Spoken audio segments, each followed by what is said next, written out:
At the same time the Beatles were stirring a generation of white Americans to twist and shout, African Americans were still required by law to drink from separate water fountains, sit in the back of the bus, and enter stores through the door marked colored. By 1964, the Civil Rights Movement argued with America to reconsider America's own notions of justice and fairness. The civil rights leaders did not ask for special treatment or for America to invent some new system of values. They only asked for the principles of the U.S. Constitution to be applied equally to all Americans who are human, no matter their color. There will be neither rest nor tranquility in America until the Negro is granted his citizenship rights.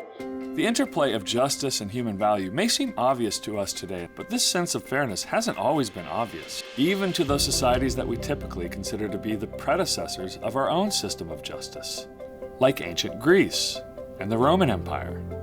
These principles of fairness that we hold so dearly came from somewhere, but where? Over 3,000 years ago, a Semitic people emerged out of Egypt, the Hebrews. They told us about a God who created the cosmos, a God who commissioned humans to build just societies, a God who intervened throughout history to maintain that justice in the face of human cruelty.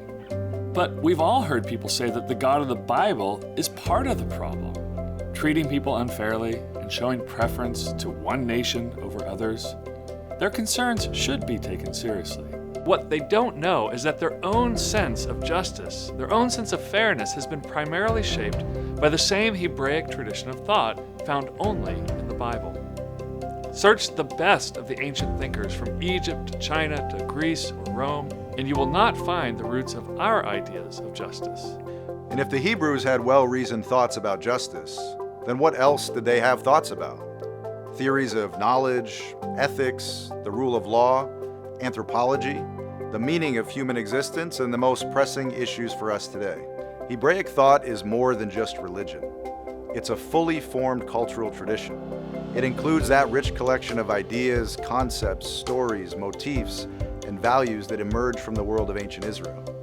And in the last generation, scholars have proposed that much of our intellectual heritage in the West descends not as much from the Greeks as it does from the Hebrews. That's why the Philos Project helped create the Center for Hebraic Thought at the King's College. Not just to answer questions about God's justice, but to provide a dynamic platform for new research and discussion about Hebraic thought, how it has shaped our culture, and how its concepts can be applied to the big questions of today. The Center for Hebraic Thought is a hub and a community for research, resources, and conversations about the intellectual world of the Bible. A place where scholars and pastors and normal folks can interact with one of the oldest, richest, and yet most neglected traditions ever created. If the thought world of the Bible is brand new to you, we've designed some resources for you to read, listen to, and watch to help unpack why this matters today. If you've been thinking about, researching, or writing on the philosophy or the intellectual world of the Bible, you'll find connections on this site to academic resources and other like-minded scholars.